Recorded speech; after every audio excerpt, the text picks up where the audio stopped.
Bismillahirrahmanirrahim. Assalamualaikum warahmatullahi wabarakatuh. Waalaikumsalam.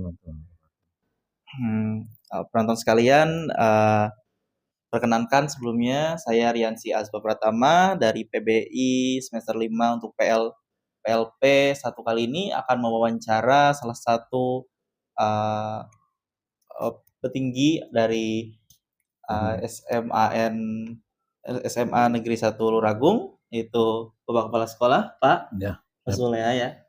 Zuleha, pada kali ini mohon kesempatannya Pak, mohon izin akan memberi 3 pertanyaan terkait bagaimana perspektif Bapak selama memimpin dan lain sebagainya.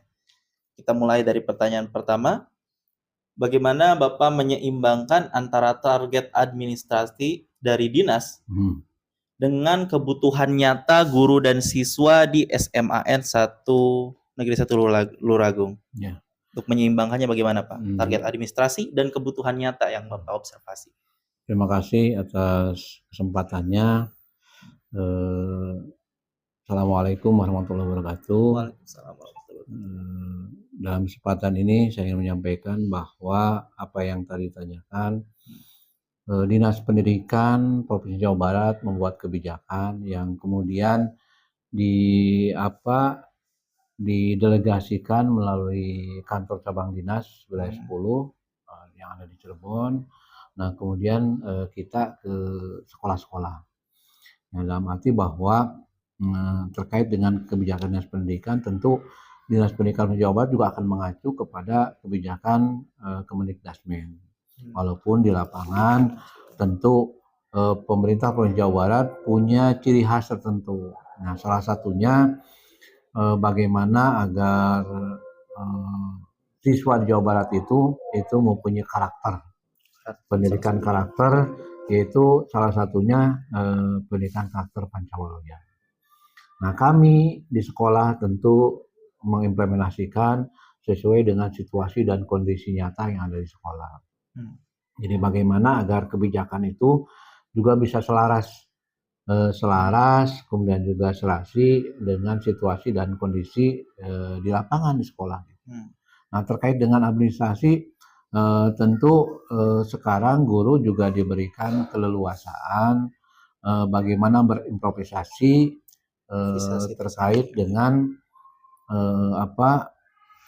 mengimplementasikan di ruang kelas dengan para siswa itu. Jadi itu yang disiasati oleh kita, kebijakan-kebijakan yang lahir dari pemerintah dalam hal ini Kemendikbudrismen, kemudian Dinas Pendidikan Provinsi Jawa Barat, kemudian kantor cabang dinas wilayah 10 di Cirebon. Nah, kita di sekolah tentu akan menyesuaikan dengan situasi dan kondisi yang ada. Kira-kira gitu. Oh, baik Pak. Jadi karena adanya penyesuaian tersebut ya Pak, apakah jadi Bapak mempunyai program-program unggulan atau program-program yang berbeda lah dengan SMA lain? Tentu kita SMA Luragung ingin mengembangkan peserta didik dengan visi sekolah yang telah disusun. Visi SMA kita, sekolah kita, SMA Luragung, yaitu terwujudnya peserta didik yang berkarakter Pancawalaya. Yang berkarakter Pancawalaya itu yang cager, yang bager, yang bener, yang pinter, yang singer. Nah, kemudian juga bisa bersaing di wawasan global, kemudian peduli dan cinta lingkungan, yang berlandaskan iman dan takwa. Itu visi kita. Jadi sekolah akan mengacu ke sana gitu. Nah, karena kita berlandaskan iman dan takwa, maka sekolah mengadakan kegiatan bagaimana agar anak-anak ini peserta didik itu betul-betul bisa menerapkan nilai-nilai ajaran agama, khususnya kita 100% di sekolah kita agama Islam. Maka ada program Tadarus Al-Quran. Dari setiap hari, mulai hari Selasa sampai hari Jumat, sudah jam 6:30 sudah ada di lapangan, ngaji bersama-sama, kemudian sampai jam 6.45, setelah itu baru kegiatan senam dan 7 anak Indonesia hebat. Nah, baru jam 7 KBM. Samping itu kita juga mengembangkan ekstrakurikuler yang beragam, yang bisa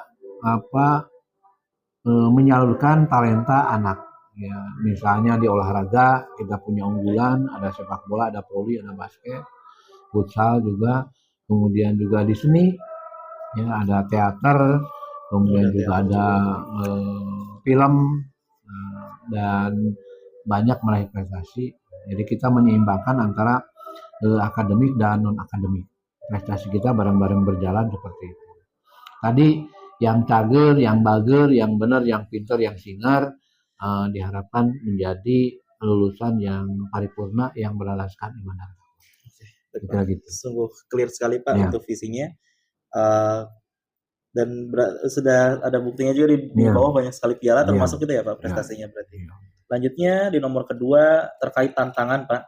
Adakah keputusan sulit yang Bapak harus ambil terkait manajemen? Dan apakah dampaknya kepada siswa atau guru gitu? Misalkan ada situasi tertentu nih Pak yang membuat Bapak harus mengambil keputusan yang sulit atau adakah kendala gitu? Ya, tentu di setiap situasi tantangan itu kan tetap ada. Tantangan itu tetap ada. Contoh misalnya bagaimana kita bisa merawat lingkungan, kemudian merawat sarana prasarana. Sedangkan sekarang itu kita sekolah hanya mengandalkan uang dana BOS dari pemerintah. Karena sekarang kan tidak bisa memungut dari orang tua siswa, sehingga partisipasi dari orang tua siswa sangat terbatas. Oleh karena itu kita menyiasatinya bagaimana agar menentukan skala prioritas untuk melaksanakan kegiatan-kegiatan sekolah. Mana sih yang memang betul-betul dibutuhkan? Misalnya kita utamakan bagaimana agar anak-anak itu bisa nyaman dalam mengikuti pembelajaran sekolah. Sehingga kita buatkan taman, buatkan gazebo, ya. Kemudian kelas-kelas juga kita perbaiki. Fasilitas ya, sarana WC-nya juga kita benahi. Agar apa? Agar anak-anak merasa nyaman. Kemudian kita ada ruang UKS, kita kerjasama dengan puskesmas, sehingga setiap hari ada dari puskesmas yang jaga di ruang UKS. Harapannya orang tua merasa tenang, merasa nyaman, anaknya sekolah di SMA Uragung, karena kalau ada apa-apa ada yang menangani, terutama terkait dengan kesehatan. Itu mungkin kita bisa menyiasati. Yang terpenting bagaimana dengan dana yang terbatas itu paling tidak bisa memberikan pelayanan yang optimal kepada peserta didik dan orang tua siswa. Itu. Oke, jadi lebih ke terkait dana dan bagaimana cara mengolahnya supaya optimal betul, ya. Betul. Baik. Di nomor 3 sendiri ini terkait visi misi ya Pak. Dengan kondisi saat ini sekarang Bapak menjabat di SMA Negeri 1 Luragung, apakah ini sudah sedang berproses ya Pak? Berproses menjadi lebih baik gitu. Apakah sekarang ini sudah ideal menurut Bapak? Apa adakah harapan-harapan ke depannya ada sesuatu yang mau dijalankan gitu Pak? Ya. Tentu visi misi itu kan kemarin kita sudah 3 tahun visi yang lama, sehingga kita sesuaikan sekarang. Ini kita bikin lagi visi yang baru. Nah, banyak hal yang tentu sekolah tidak bisa jalan sendiri. Contoh misalnya bagaimana menanamkan nilai-nilai karakter kepada peserta didik. Anak-anak di sekolah itu kan hanya 7-8 jam. Betul. Selebihnya di rumah dan di masyarakat. Nah, oleh karena itu untuk bisa berhasil apa yang diprogramkan oleh sekolah itu tentu harus didukung oleh orang tua siswa dan masyarakat. Makanya selalu dalam berbagai kesempatan kita sampaikan kepada orang tua siswa, ayo sama-sama kita bimbing, kita latih anak-anak kita ini ya, terkait dengan sikap dan perilakunya, terutama karakternya, sehingga apa yang dilaksanakan program di sekolah itu bisa menyambung dengan orang tua di rumah. Ada sosialisasi tersendiri gitu. Berarti. Sehingga semua wali kelas itu punya grup dengan orang tua siswa, grup WhatsApp-nya, sehingga komunikasi terus dijalin supaya nyambung gitu. Jangan sampai program di sekolah itu disiplin, kemudian keagamaan, tapi di rumah orang tua membiarkan anak bergaul dengan siapa, anak pulang malam dan sebagainya. Nah ini jadi sekali lagi tidak bisa sekolah bisa berhasil tanpa dukungan dari orang tua dan masyarakat. Di masyarakat misalnya ketika ada anak-anak berkumpul, kemudian juga sudah larut malam, nah masyarakat juga minta dukungannya untuk bagaimana mengingatkan anak-anak ini. Gitu. Kenapa? Karena di sekolah tadi hanya waktunya terbatas. Nah itu. Baik, Pak. Ya. Jadi yang nomor 3 ini berarti ada ekspektasi apa terhadap lingkungannya semoga selalu suportif, mendukung perubahan-perubahan karakter anak-anak didik. Baik, Pak. Terima kasih, Pak, atas kesempatannya untuk saya yang pertama ya. Ada teman saya lagi dari prodi yang berbeda ingin menanyakan. Izin menambahkan aja ya, Pak ya. Paling mulai dari kultur sekolah sama beberapa yang tadi. Untuk kultur sekolah itu dari segi kedisiplinan ya, Pak ya. Nah, bagaimana Bapak sebagai kepala sekolah itu menerapkan kedisiplinan untuk warga sekolah mulai dari guru, siswa, dan tenaga administrasi yang lainnya. Terima kasih.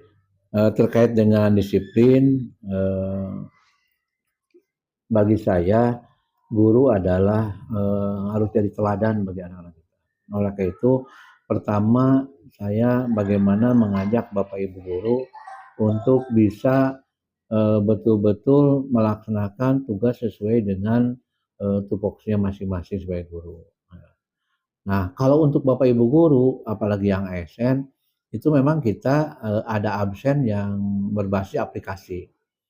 Bapak Ibu guru harus hadir, harus absen di sekolah dengan selfie itu pukul 6.30. Kemudian pulang pukul 15. Jadi untuk Bapak Ibu guru, insya Allah kita sudah siap melaksanakan seperti itu. Sehingga diharapkan dengan begitu anak-anak itu bisa meneladani apa yang dilakukan oleh Bapak Ibu guru.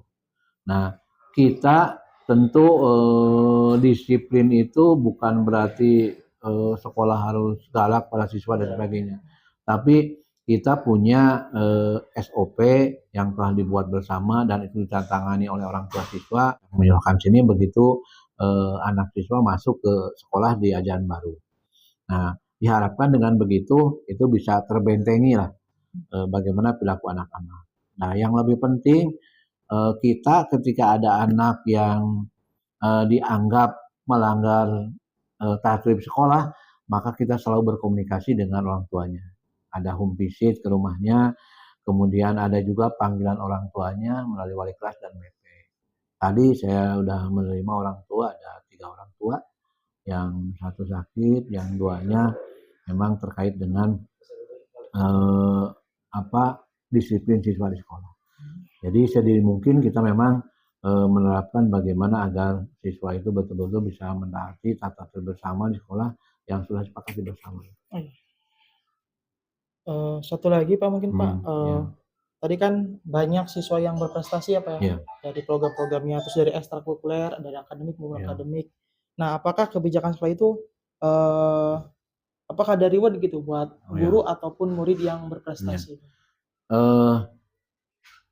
Tentu untuk menyemangati anak-anak maupun Bapak Ibu guru. Jadi misalnya saja ketika kemarin Olimpiade Sains ya, OSN, ada anak kita yang masuk ke